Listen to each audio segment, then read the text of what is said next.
C'est bon à savoir, un tout autre sujet. C'est une hécatombe chez les cigognes. En quelques semaines, plus de la moitié des bébés cigognes ont péri. Pour tout comprendre, je reçois le créateur de Télécigogne. Bonjour Dominique Lin. Oui, bonjour tout le monde. Et merci d'être avec nous ce matin. Alors vous êtes ornithologue, vous êtes en Lorraine. Vous avez une estimation de cette hécatombe aujourd'hui. Quelle est son ampleur ? On est à entre 60 et 70% de cigognos morts. C'est un chiffre qui est assez impressionnant. Comment vous expliquez une telle surmortalité cette année chez les cigognos ? C'est dû à quoi ? La météo notamment ? Oui, les quantités d'eau monstrueuses qui sont tombées. On a eu dans le Bas-Rhin et en Moselle, on a eu plus de 230, 240 mm au mois de mai. C'est assez énorme. D'ailleurs, votre commune, en l'occurrence, a été reconnue, justement, en état de catastrophe naturelle pour les inondations et les coulées de boue que vous avez connues du côté de Sarralbe. En quoi ça a des conséquences très concrètement sur les cigognos ?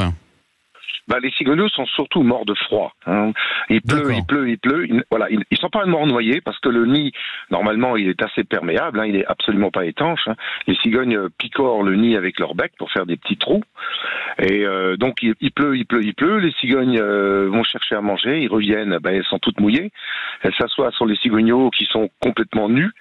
Et un jour, 2 jours, c'est pas grave. Mais quand ça dure 15 jours, 3 semaines de suite, le froid, ils s'affaiblissent. Ils ne mangent plus comme avant. Et il meurt. Je disais, vous êtes du côté de la commune de Sarralbe. C'est une terre de cigognes avec justement ce nid que vous filmez avec une webcam, ce nid qui est sur le toit de la mairie. C'est une terre de cigognes. Vous avez eu à déplorer des décès de cigognos ?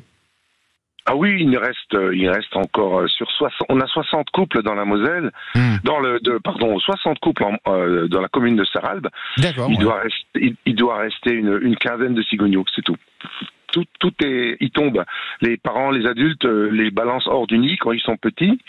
Et quand ils sont tout gros, des fois, ils restent à pourrir dans le nid. C'est pour ça que c'est assez difficile d'estimer. Mais en ce moment, on devrait voir 2 ou 3 cigognos debout dans chaque nid.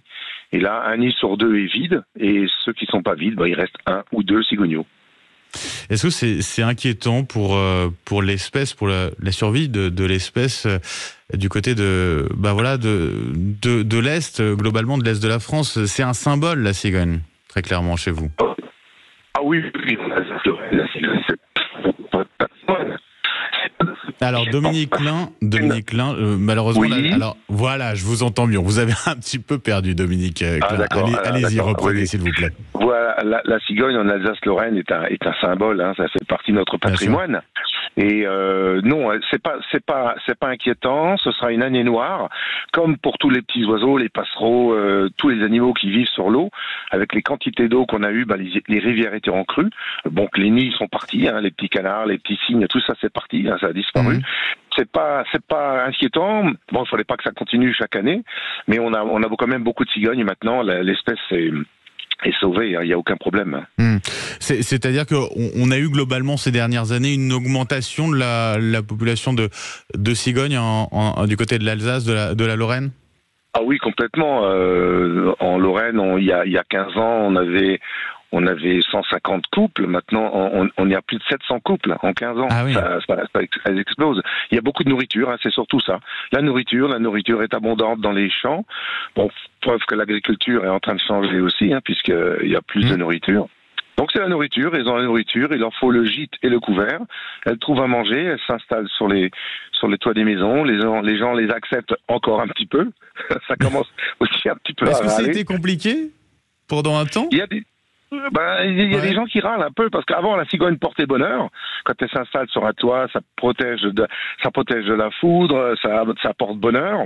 Ouais. Et maintenant, quand elle s'installe près d'une maison, ça fait du bruit, ça fait des fientes, ça fait des dégâts, ça laisse tomber des branches.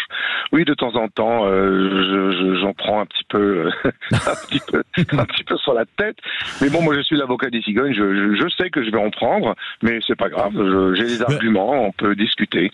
Justement, Dominique Lin, quelques petits conseils pour ceux qui vont voir arriver un nid de cigogne sur leur toit ou sur l'un des arbres de leur jardin. Qu'est-ce que vous leur conseillez de faire ou surtout de ne pas faire ? Ah bah déjà il faut faire attention avec la limite du voisin. Parce que quand sur un nid de cigogne, quand elles vont aux toilettes, donc les fientes, c'est balancé directement hors du nid et ça fait quand même 4 ou 5 mètres carrés au sol qui seront tout blancs. Hein, donc c'est comme un désherbant. Voilà, pas trop près des maisons non plus parce que les voisins des fois râlent à cause du bruit, alors que le craquement ce sont les cigales du Grand Est. Hein. C'est un peu ça. Oui, tout à fait. Et sinon sur les toits, c'est pas gênant. Bon, il faut pas qu'elle s'installe sur une cheminée en service, parce que là c'est un peu compliqué. Autrement, il faut penser à nettoyer les gouttières au moins 2 fois par an, parce que au début, quand elles construisent, il y a des fois des branches qui tombent à côté du nid. Alors bien sûr, avec la pluie, ça tombe dans la gouttière, ça bouche la gouttière. Il faut vérifier ces gouttières. Autrement, il n'y a aucun problème. Et c'est tellement beau d'avoir un nid de cigogne sur son toit. Bah oui, et puis on peut en voir aussi au-delà de ça un peu partout en France également, et c'est vrai que c'est un bonheur d'en voir. Merci beaucoup Dominique Klein d'avoir été avec nous ce matin sur Sud Radio, hein, je rappelle. Alors pour Télé Cigogne, pour voir un petit peu ce qui se passe avec cette webcam sur le toit de la mairie de Sarral, c'est simple, hein, vous allez sur le site directement de la mairie. Merci beaucoup Dominique Klein. Merci, bonne journée, au revoir.